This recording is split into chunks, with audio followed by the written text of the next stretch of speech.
Welcome to the Floored-U-Cation podcast. I'm your host, Kyle Hedin, owner of Illustrious Hardwoods in Phoenix, Arizona. We're here to talk with contractors from all across the country about issues that matter to you. This week's guest is Roland Thompson. Roland owns and operates Thompson's Flooring, installation, and consulting, as well as being very involved with the industry. Roland and I discuss his involvement with the TV show Restaurant Impossible and how he meets industry standards on tight timelines.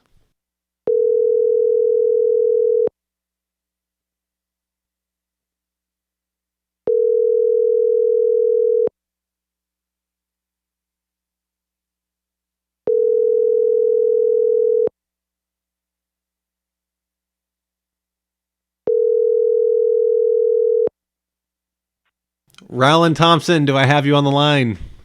Yes, Kyle, I'm here. How are you doing today? I'm good. How are you? Thank you for joining me on Floored-U-Cation. No problem. Glad to be here. Oh, this is totally my pleasure. You are a name among names in the flooring world, and I am still learning what you are about. So why don't you go ahead and let us know who Roland Thompson is, what he's done, where he's going. Oh, man. I have to go back many moons ago. I started in this business in 1972, just like the rest of us, a small town guy, still a small town guy. Started out in Hagerstown, Maryland, working for a company, learning the trade from some older guys, sewing carpet together, getting everything sewn together and everything before we headed out to the site to finish putting it in. And that's where I started. Went out on my own after a couple years. Decided to see what I could do myself. Ended up being a subcontractor for to middle of 1995. Trade's been very good to me, even back in those days. I had the privilege to. I guess I've worked for every president since starting with Reagan and Camp David. I've been in the White House. I've been in the Capitol, underground Pentagon. Been done all that kind of stuff. And started when Armstrong did their trainings. Went in the 70s. Went to their week course. Of course, that was pretty much about it back then. Then sort of fast forward today, I reached out and started going to different manufacturers, going through there, and went to Shaw and spent a week with them, been to Mohawk and been to all those, and Armstrong a second time, and Tarkat and all that. And, I told people, they'd say, why do you go to those things? And I tell people, well, they don't have a flooring college, and to me, this is a flooring college. It's my trade. It's what I do for a living. Why shouldn't I know everything I can about it? And then I went into a dealer and was with a dealer for a good many years, running all the aspects of that. And then about just over 2 years ago, I decided to kick back and relax a little bit and open my own appointment-only shop. So that's where I'm at today. I call it Thompson's Flooring Installation and Consultant Service. It's based, the store's based out of Frederick, Maryland. And so that's what I do. Okay. Well, that's still not even all that you do. You are with CFI and you are an instructor. Where does that take you? You have these installs, you have classes you're attending, you have classes you're teaching. How much time do you get invested there? I actually, people ask my wife, what am I doing or where I'm at? And she go, I don't know. Unfortunately, we've been married 45 years, so it's not as if she's not used to it. But yes, I am a senior certifier for CFI. It's a very good organization. We care. We're about installers. But I'm also the educational director for the Mid-Atlantic Floor Covering Association. So I handle that. I'm also a trainer for NFIC natural fiber installers. Um, and I don't know. I'm the chapter president of the Delmarva chapter. So yeah, it's my livelihood. It's what I do. When doesn't your life involve something flooring related? It doesn't. My wife will tell you it doesn't. No. If I had to pick between my flooring and my family would be the one I picked. Mm-hmm. And because that's my anchor, the wife and the family. Yeah. But yet in the same realms, they know my passion for the industry, so they understand that.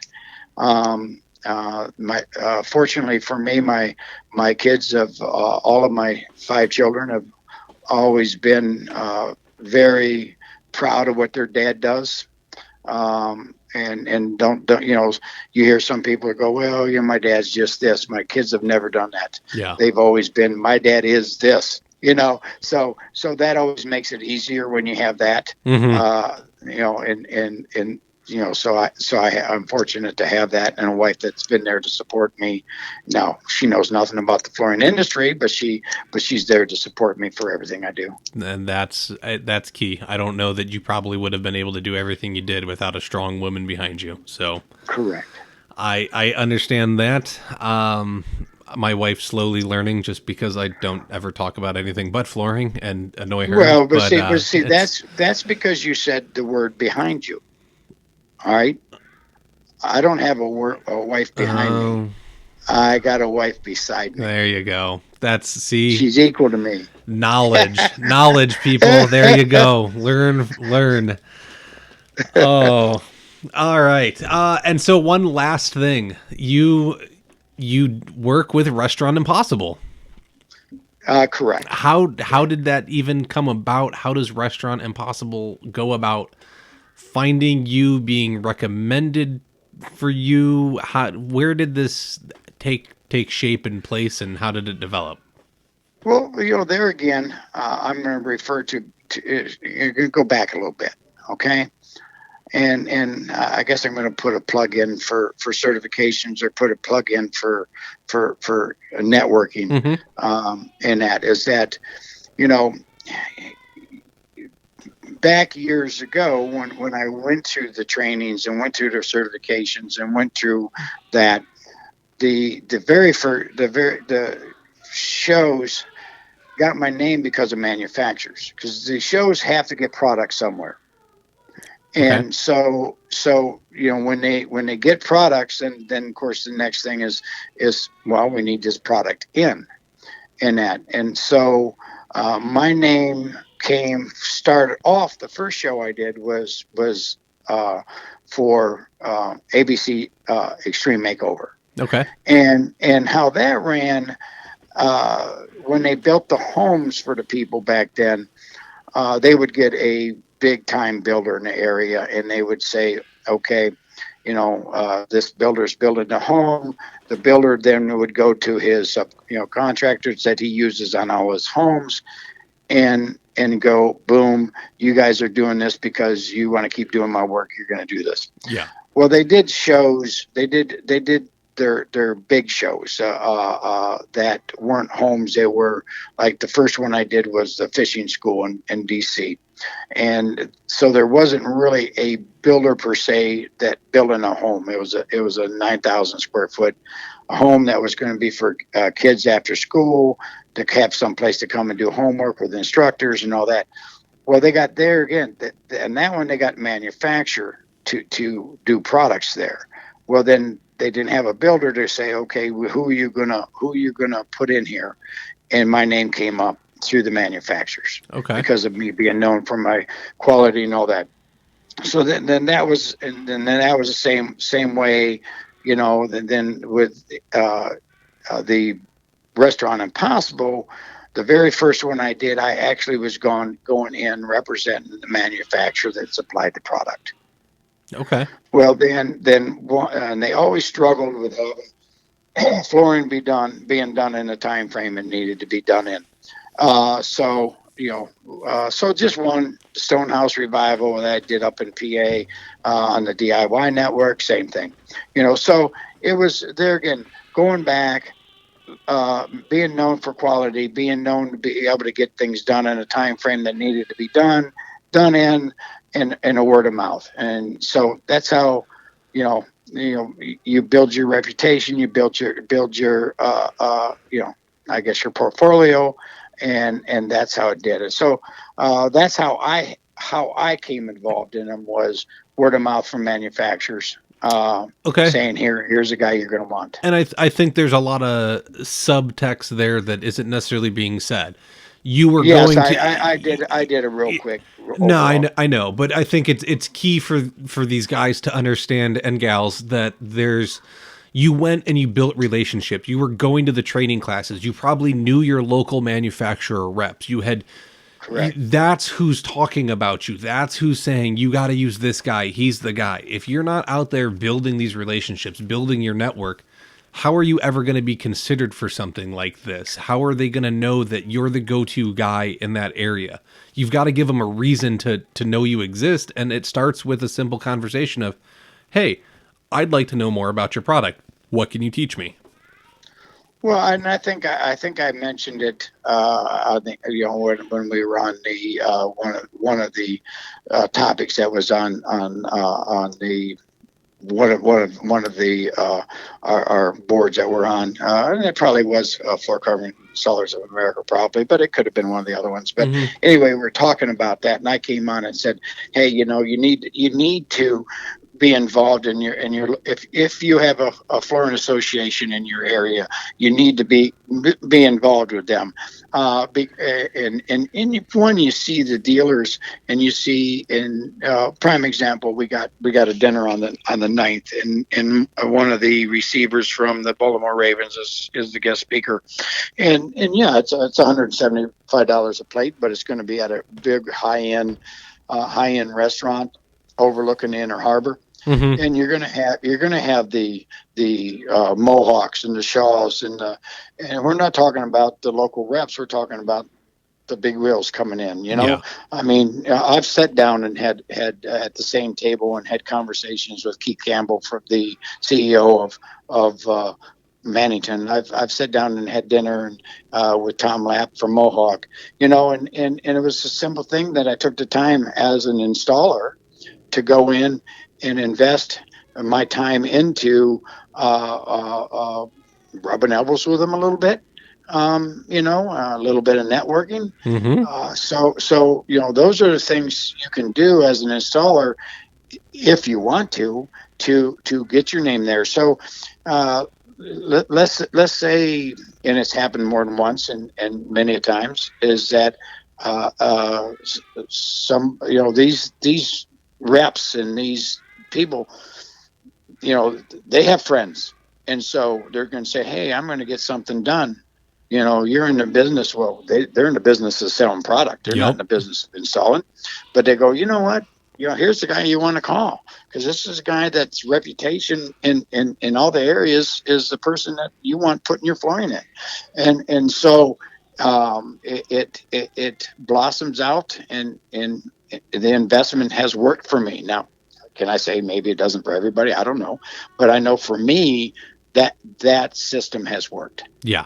No, and I think it's, even if you're not getting work out of it, just to know them, to be able to have that open communication, to where if you run into a problem with their product, you don't have to call the 1-800 number. You can call somebody you've built a relationship with. They're probably going to be more apt to help you than some stranger on the phone. Now, I understand it's the stranger on the phone's place to help you, but you're going to go out of your way for someone you have a personal relationship with. So it's not going to hurt to go and build these relationships, whether you get work out of it or not. That would be a great benefit, but that's the point of networking. Well, and there again, if I call in, and it's happened. It just happened a while ago. Elias Wilf, they're the Mannington dealer in this area, and I had a product that came in, and installers called me, and that was out on site, and said to me, they said, Roland, they said, there's creases across the vinyl. I said, creases. Yeah, it's creases. They rolled it up and it must have been rolled up crooked and there was creases. I said, okay. So I call Last Wolf. They're the manufacturer for manages there. And I said to him, I said, hey, listen, I said, Stoller just called me. You know, fortunately, it was a 10 by 8 bath. Yeah. And they said, Stoller just called me, said, there's creases. Said, all right, well, Ron, we'll ship the stuff out. You'll have a new piece tomorrow. We'll get it out to you so your consumer's not broken out. They said, when you get the piece in, just send it in for a claim. Well, so we had the piece in. The guys went and put the new one in. They brought the other piece back, and I'm looking at it going, these guys ain't fooling me. I looked right at them. I said, this wasn't creased in here. You guys stepped on it when you folded it back. Oh. I said, you messed it up yourself. Oh, well, I said, I know it. I said, tell it. And they go, okay, yeah, So I'm an honest person. Mm-hmm. I didn't turn the claim in. Correct. And 2 weeks later, I get a call from the guy from the claim department. His name's John. And he said, Ron, I said, I thought you said, I said, I got everything ready. I said, when's the claim, when you going to send that piece back so I can get you to reimburse you your money? I said, I'm not. I said, it was an installer error. I said, when I got the piece back, it came down to the fact the guy stepped on the installer's area. I'm not sending it back. He says, that's why I never question when you call me. Honesty and integrity go a long way, and that's how I operate. When I call the manufacturer, they go, okay, Roland, because I'm not calling unless it's factual. Yeah. So anyway, networking, communication, but that's where I got. So, all right, we'll get back on task. So, we're fine. This is all part of it. I love the windy road this show takes. It's so fun. What I wanted to talk to you about was, before I got into flooring, I was actually in reality television. I was a camera operator. I worked on Teen Mom. I worked on a show called Property Wars that was filmed down in Phoenix. I worked on a show called 90 Day Fiancé for TLC. It's a very interesting world. It's fast paced. It's low budget. The cheaper you can get it done, the more profitable the show can be. That's one of the reasons why they like to use no-name talent, and shows generally don't go past 3 seasons because you don't have to pay talent a lot of money. So how flooring is so finicky. You don't know what you're walking into necessarily on the Restaurant Impossible, and what you're going to find once you start taking a floor up. You could have a ruined subfloor. You could have asbestos tiles that need to be have some kind of self-level poured over them, or you need to get an abatement team in there. There's so many things. We know as installers that you don't know what kind of can of worms you're going to open until you open it. How do you deal with that situation, knowing that you get, I don't even know how long you get. What do you get, like 48 hours to turn it around? No. I get started. I just got back. I got back 2:30 this morning. It pulled into my house from New Orleans. All right. Give you a prime example. And then I'll use the one that Mark was on, because he's a member of our group. Forum and that. So anyway, all right, you do have to think quick on your feet. All right.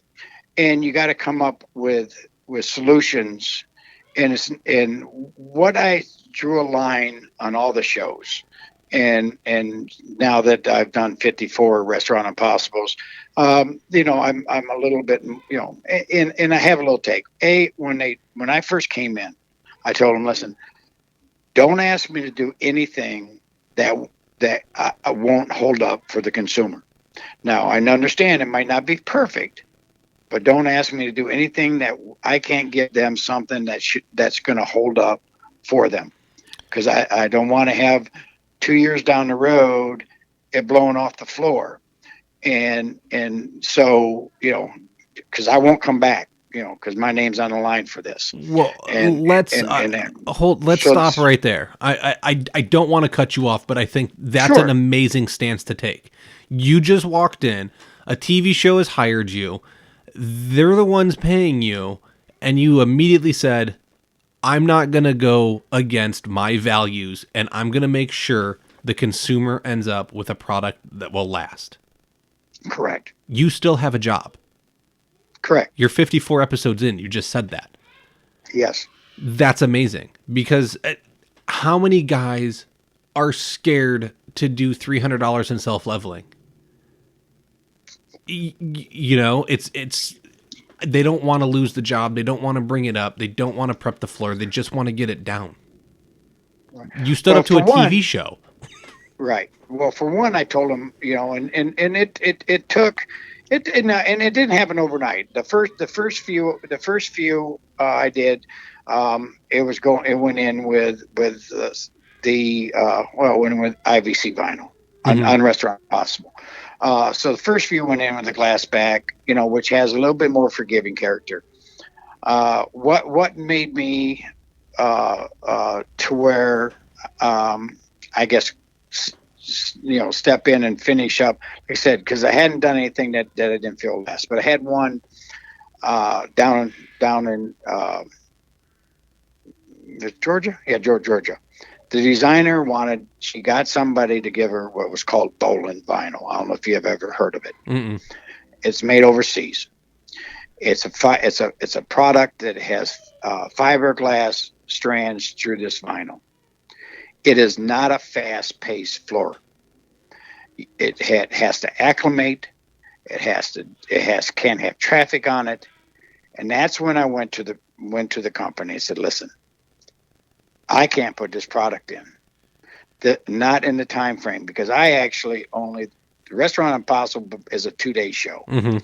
And from the morning of the first day till about 2:00, the contractors are getting things built that they can build outside to come in and just put up. Okay. But I don't get that floor. I don't even see that floor until about 1:00. They're union. So at between 12 and 1:00, they take their union break. I can go in and get my first glimpse of what I'm going to walk into. Okay. All right. I don't get started. Anybody that has helped me, they'll tell you, I tell them, don't bother coming till 5:00. I won't be touching nothing till 5:00. And I have till morning to be done. Oof. All right. I just did 1,700 square foot, two of us. And we got started about 5:00, and we finished up at 8:00 in the morning. Wow. All right. So you got to think quick on your feet. And so I went to them and said, listen, these are the products that are fast paced. You got to have something that's fast paced, because if you don't use these products, so yes, I went to them and I went to the designers. So now even the designers will call me and say, Roland, is this okay? Can we use this product? Mm-hmm. All right. And I'll look over the product and I'll say yes or no. If I tell them no, then they won't use it. So it's one to become, and you have to become, even on these shows, the trusted person for them to talk to when it comes to the flooring. Mm-hmm. The chef, which is Robert Irvine of this show, will tell him, don't mess with Roland. If he tells you can't do it. So I have him back, you know, he's got to where he calls me even for his own personal house. Okay. So you got to get that level. You're the trusted advisor, and I think correct. that's it.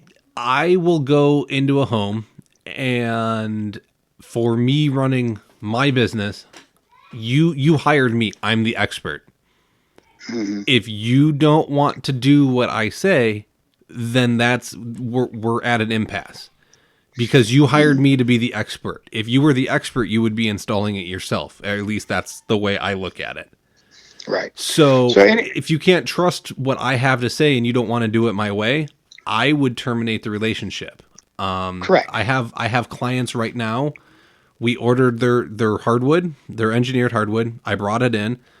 I moisture tested it. It was sitting at between 12.4 to 13.4%. I live in Arizona. We're usually that's high. Oh, that's really, oh man, we're really high. We're usually 6 to 8, and they have hardwood. They have engineered hardwood that we were trying to match in a couple other rooms of the house. It was reading at 5.5. I said, I'm not installing this, and we're going to take it all out of the box. We're going to stack it. We're going to let it breathe, but I can't tell you when it's going to happen. They're like, well, what do you mean? I was like, it's going to lose moisture at whatever speed it loses moisture. I was like, I'll come back like once every couple of weeks and I'll see where we're at. And when it's at 5.5% where the other wood is, we'll schedule an install. If I'm 6 weeks out at that point, I'm sorry, but you're going to have to go at the back of the line. Sure.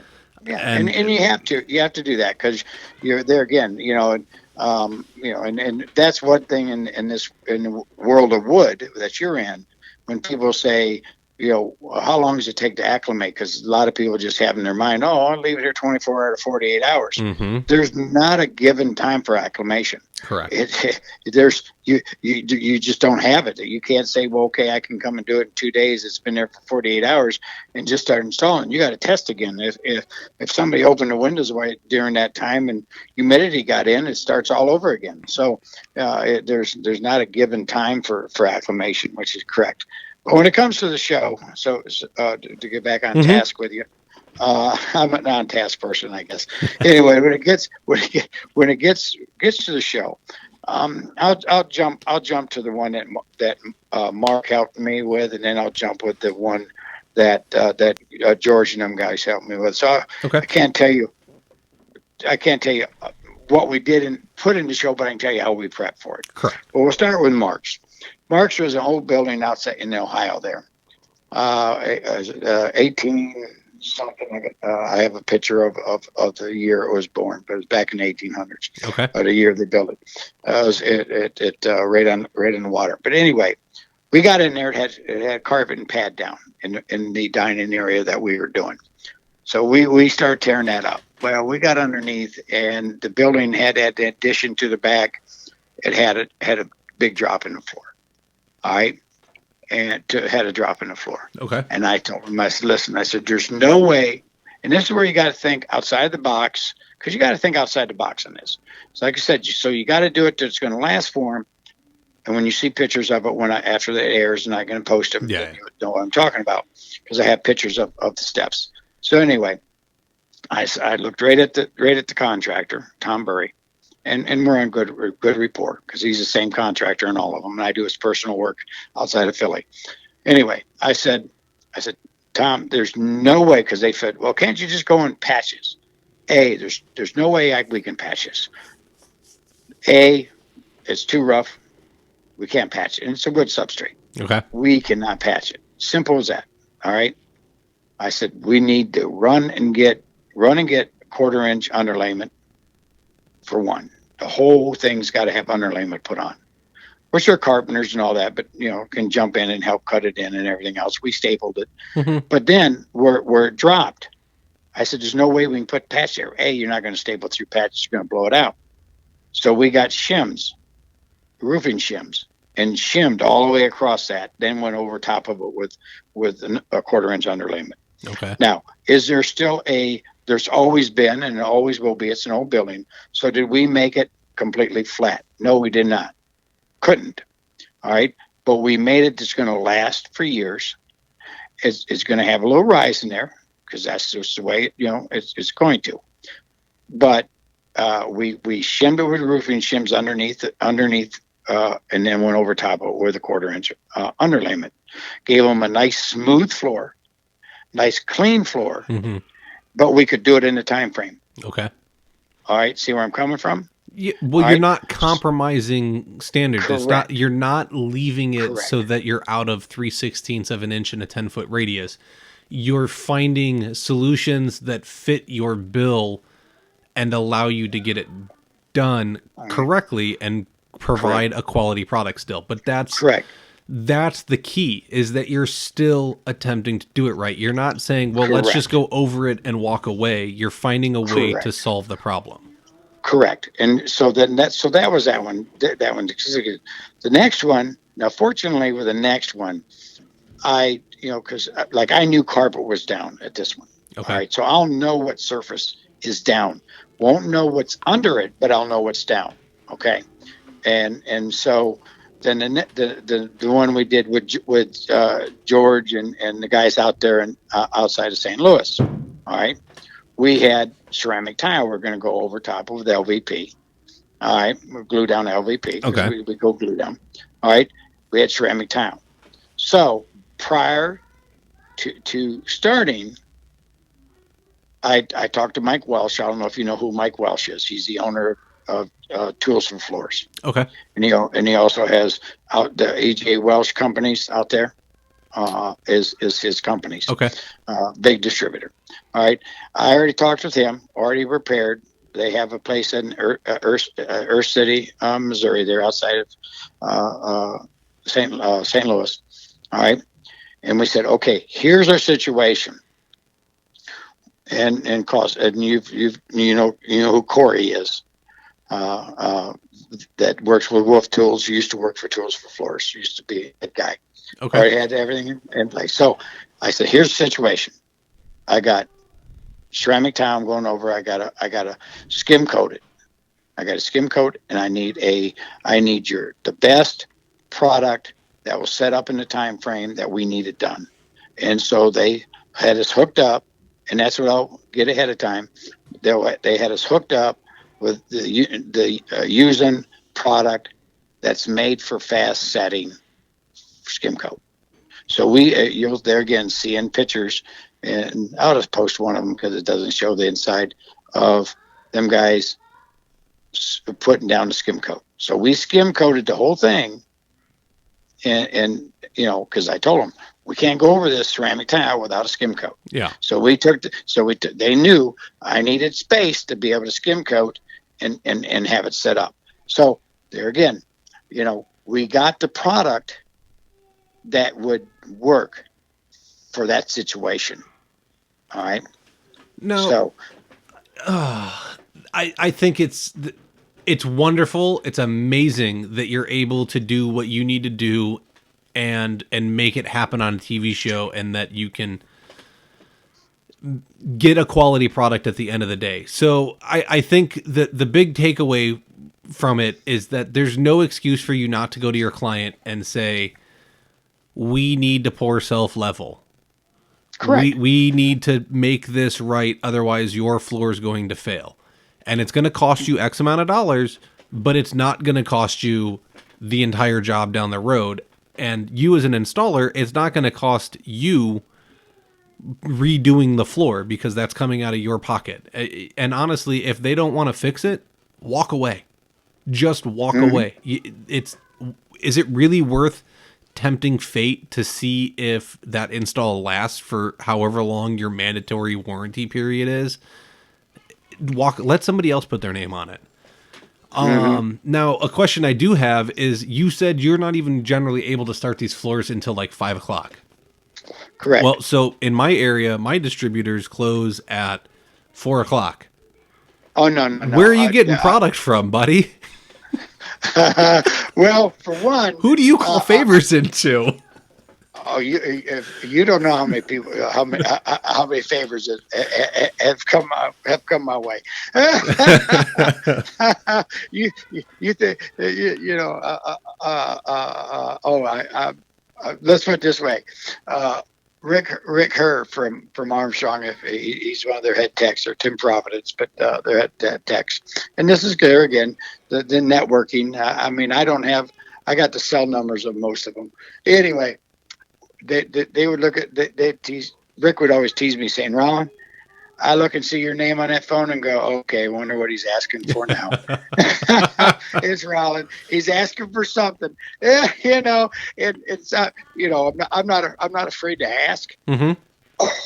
And that, but I actually, I get in there, and if I need stuff like that, if I need product prior, I went and made the trip in the morning, because like I told you, I couldn't start till 5. So actually what I did is I went in, like I said, during the union break, I went in, was able to look at the ceramic tile, see the shape it was in, to know what I'd already had in alignment, that I knew I was going to need a quick setting a skim coat. Mm-hmm. So I already had it lined up with AJ Welsh company to come over there and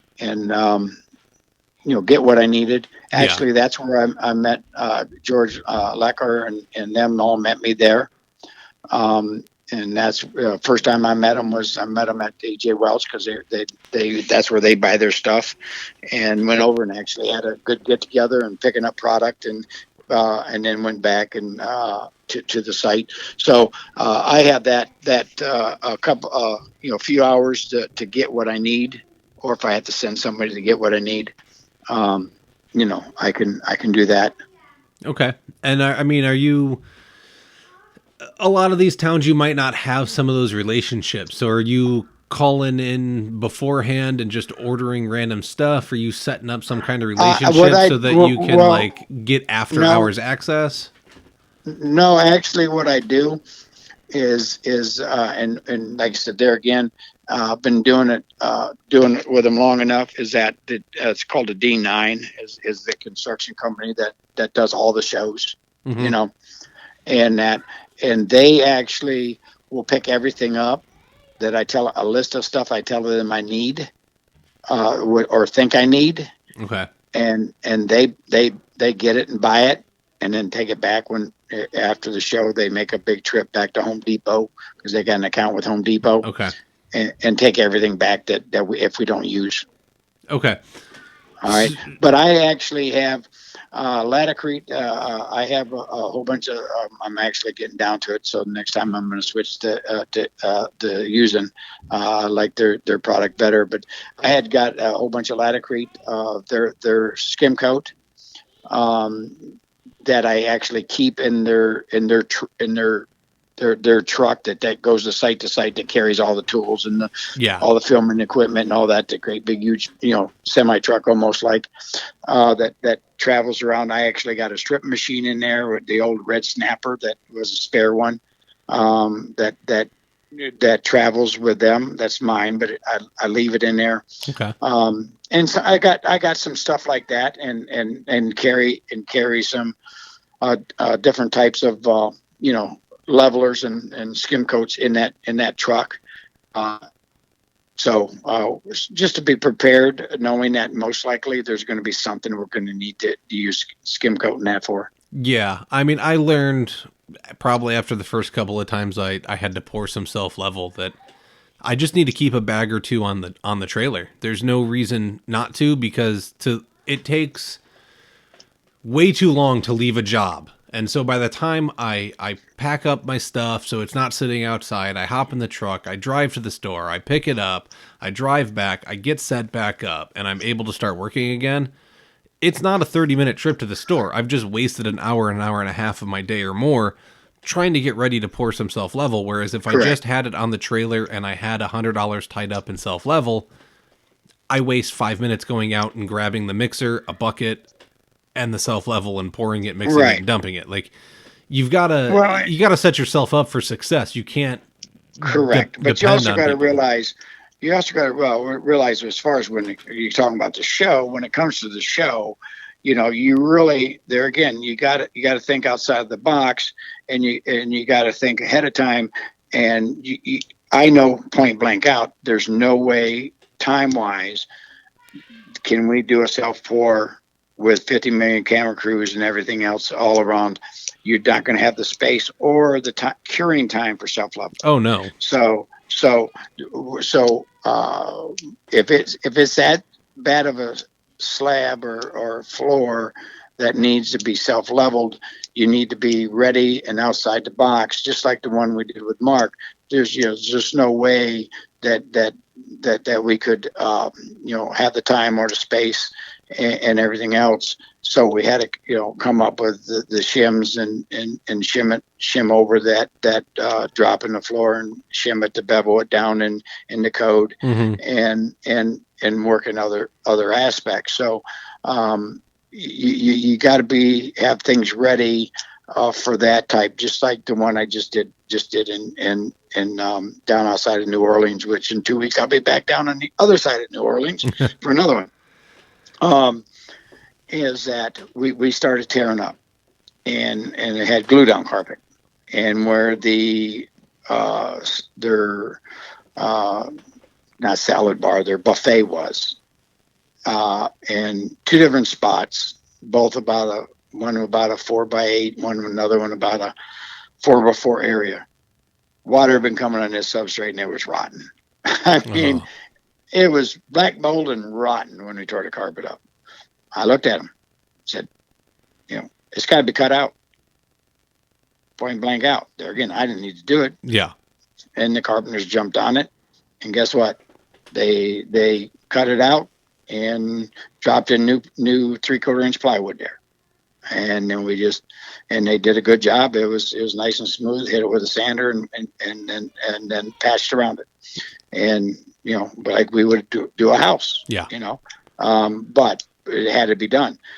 So you got to be able to, like I said, think quick on your feet, and everything else. The one that Georgian was on, they had the swing and that swings both ways, swinging metal door, and there's no way that it was going to go over top of the LVP. It was already almost touching the ceramic. Mm-hmm. And I said, you have no choice. You got to take it off and you got to cut them doors. So they took it off and cut the doors. So you got, like I said, you have to adjust and think quick on your feet. And like you just said, there's no reason that when you walk into a consumer's house and with the right education, explaining to them the benefits and why you need to do it, that you can get your consumer to understand and do what they need to do for you to do your job in the professional and long-term lasting product. Correct. And, I think something that has come up, I was talking with Billy Graham out of California recently when he had his episode, and he had mentioned that he's putting in flooring prep contingencies on his projects. And I started thinking about it, and I've run into a couple recently where I was like, I know that I'm going to have to do some kind of floor prep on this. Your tile's cracked. We want to do LVP. I can tell I'm going to have to grind it or self-level it, something like that. And instead of just telling people, like, we'll see what the cost is when we get there, I've just started being like, well, we're going to put a $500 contingency on here. And if we go above it, which we might, we go above it. And if we don't use it, then it comes off. And, that's money that you didn't have to spend. But there is a problem here, so we need to allocate some part of budget to it.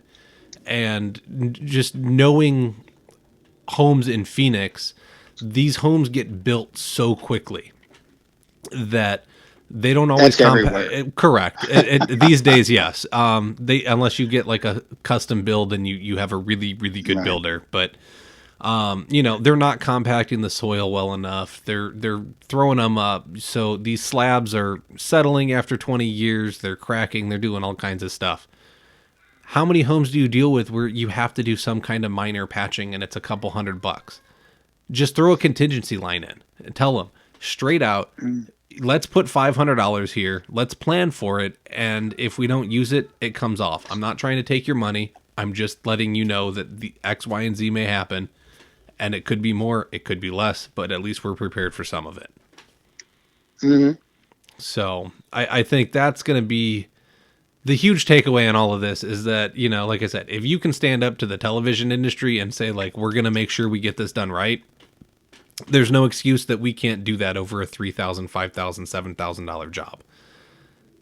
I agree with that. There's absolutely no excuse. And we can better prepare our clients for it. Like I said, if we put in a contingency line, let's warn them, I don't know what the subfloor looks like until the old flooring comes up, but let's be prepared for some kind of major disaster. And we're going to put X amount of dollars allocated towards it. Well, see, I have, and I can see where you're coming with that, and I can see where Rev is doing the same thing. I have mine a little bit different. I have a check sheet that goes over all aspects of what the homeowner is to expect, and on that check sheet, when we're doing removal, if you can't see what's going on already. And a lot of times you can. A lot of times you can. The old floor will project an issue that's down there now. So if you can see that, you can prepare them and sort of prepare yourself. But so many different times you can't see what's underneath. And on my check sheet, it has that they sign stating that if anything arises when removal is done, it's there'll be an additional charge, and they sign for that. Yeah. So I did mine instead of, because a lot of times when you start throwing, okay, we're going to put a $500, $400, or whatever it be, contingency in it, in their mind, sometimes you're giving them that opportunity to think, well, you know what, he's going to use that $500, so I might as well consider it washed. Because they're, again, until you can get them to know you that you're an honest and will return it. If not, where with this way, there's consistency that they've signed stating, that they're going to have the electronics all moved and unhooked. So if you get there and they're not, and you got to deal with it, you can add to it because they've signed saying that they were going to do it. The ice maker is going to be unhooked. The toilets are going to be pulled. So I have a complete check sheet that, depending on what surface that what we're installing, the carpet check sheet's a little bit different than the wood check sheet. The ceramic is a little different than the wood check sheet, because they're different qualifications on substrate for each one of those. But there's a check sheet that needs to be gone over and signed, that they realize that there could be some added cost once upon removal, and that we'll stop and reevaluate the cost when it's done. Then they see that, okay, he's not charging me for that until we see what is needed. Prime example, how many times you went in and tore something out, and you guys are on slabs, so you're not going to get to see it as much as what we are here. But around the toilet and around the tub and the shower area, all of a sudden the floor is rotted. Yeah. All right. Same thing with sliding glass doors in a kitchen, dining area. You go to tear that old flooring out, and it's rotted. Now, a lot of times there's indications on the case moldings that you see that, okay, I can see where water's been getting into this door. I got an idea that your floor is going to be need to have correction methods there. Same thing. A lot of times in a shower, in a bathroom, you can see it gives you a little bit of indications, but not always. So with them signing this, so I don't add a figure on it. I have them sign a check sheet that they've went over. Okay. I think that's fair too. I like the point you came at it from, of, they're just going to assume that money's gone. So it's definitely something to consider. Man, so good. I think there's so much in there. It's been fascinating to learn how you're working with the TV show. I miss that world in some aspects. It was fun to travel around the country. It was fun to hang out with the crew and get into trouble at night. It was fun to meet all kinds of people and see different parts of the country. But I've got kids. I've got a wife. I like being at home and being able to. Yeah, so do I, and that's why. That's why I brought the late flight home. In that. But and truthfully, It is fun doing the show to a certain degree, but a couple of reasons that I do it and then I've done it, and one is I have met some fantastic installers that's come in and jumped in and helped with me. I mean, because like I said, I love meeting installers and aspects and on these guys. I mean, it's just a pleasure working alongside, like-minded guys that or women. I haven't had any women come out yet, but I know there's some good women out there that can do the job. But I just enjoy that. That's one. Two, to sound a little bit greedy, is that I utilize the like crazy the promotion of it in my business locally. Oh yeah, no, totally. I'm and if you ever get around CFI guys, or when you're down there down there at Forney with the woodcast. If you talk to them saying, "Oh, I just got done talking with As Seen on TV," because they've all of a sudden made that my a catchphrase for me. Oh, it's As Seen on TV, and all that. So they've sort of joked around with that, but I laugh about that because of that stuff. I mean, it put my youngest daughter through college because of that show, and not money from the show, but I landed in an account with a co-op of mom and pop pharmacies around the country because of that show, and it paid for. My daughter went 4 years to college in Pensacola, and she come out of there debt free because Daddy was able to make the money because of that show. With these pharmacies to pay her whole college bill all 4 years. That's absolutely amazing. There's nothing wrong with that. You're doing right by them. You should be able to profit a little bit yourself. Right. And so, and even locally, jobs that have a tight frame. The last one I did here just a while back, I was probably the highest bidder on it. It was a common market. It's one of the health food common markets called Natural Foods, and they were redoing an area where they were resetting up with some different type products, and equipment was coming in, and they had a time frame on when the equipment had to be in, and they point blank told me, out of all the prices and all the people that came in, we felt you've worked and been able to work under time constraints and produce it. You got the job because of them having the confidence that I could do it in the time frame it needed to be done in because of the shows. So, I'm not afraid to say, hey, hey, I do this and this and this, and it's all about marketing, and that I utilize it the heck out of it to market myself. Oh yeah, no, totally, you totally should. And so there's, but it goes back. You've built the relationships to make something bigger, and now you're known on a national level instead of just a local or regional level. You've gone and built that, and not everybody can do that, but there's no reason not to even build yourself up and be a name in your local area. But it's going to start with a conversation. Well, and it actually, started in the local area. I mean, everything I do, started, and everything I've done started in my local area. Correct. Started with being known locally, with the distributors and the, the manufacturer, local reps of the manufacturer. That's where it started from. And I have a phrase that I ask not a phrase. I have a question I ask a lot of installers. And I ask them, and I'll ask you that question. Okay. When does customer service start?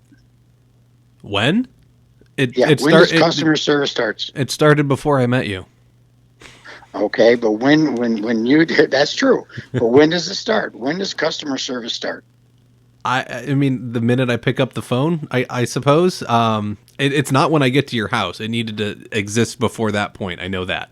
So I guess if the first time I'm going to interact with them is on the phone, it's the minute I pick up the phone.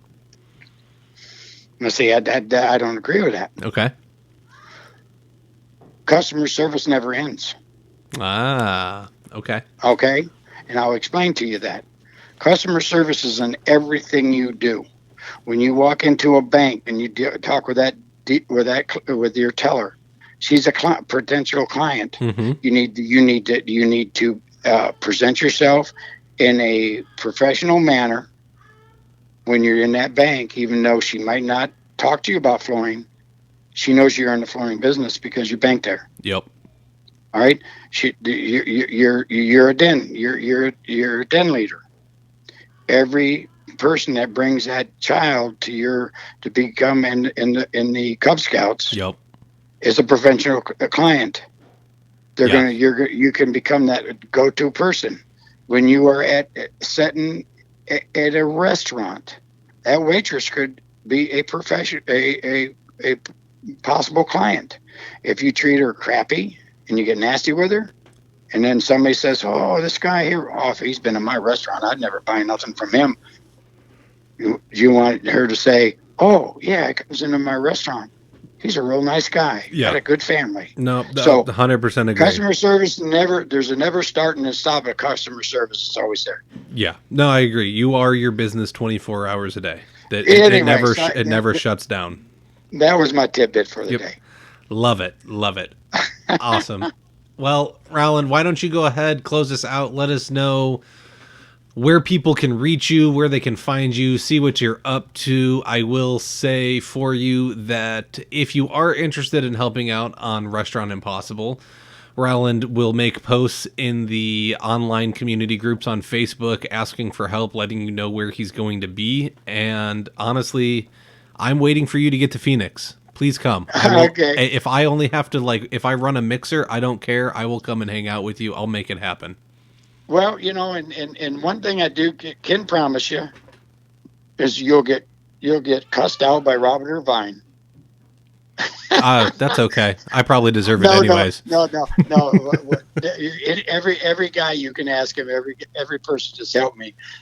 They always gets a personal introduction to Robert. I always walk up, introduce him, and he'll look at him, and I won't use the words because I don't really cuss, as I don't cuss. But he'll say, "Who gives an F?" And then he'll sit there and joke with you and talk to you and thank you and everything else. But he'll treat you like one of the family when you're there. Excellent. That's how he is. He's you'll get to meet the builder, you get to meet the designer, and you get to eat in the production tent and not the volunteer pizza. Man, I'll tell you what, man, that production food, man, they go all out sometimes. Yeah, they sometimes do. Sometimes, if they're in the boonies and they can't get it, but sometimes you get some pretty good food in that production tent. Yeah, so, you do. Well, you heard him talking about the one thing I'm thinking about. He was who was it? Chris was in the snack tent. They like the snack tent. They need to go in and get the snack tent. Oh, but yeah. Anyway, all right. But anyway. Thank you. There again, my business name is Thompson's Flooring Installation and Consultant Service. I'm out of the Frederick, Maryland area. My phone number is 240-625-4543. My Facebook page is Thompson's Flooring 72. That 72 came up because that's when I got started. You can go on there, sort of see who I am. I'm not on there as much as I should sometimes, but I do try to keep it updated. Anyway, reach me, and for any questions, anything you want to talk about, I'm open. Awesome. Once again, thank you so much for joining us, and I look forward to working with you, talking with you again in the future. Hey, no problem. Maybe we'll talk about other things. Sounds good. We will do that. Okay, sir. You have a good day, Kyle. You too, Roland. That's all the time we have for this week. Be sure to subscribe so you can listen to each and every episode. We can be found on Apple Podcasts, Stitcher, and Spotify. Don't forget to leave a review and let us know what you think about the show. If you would like to be a guest or have questions, you can email us at flooreducation@gmail.com. Remember, your education never stops.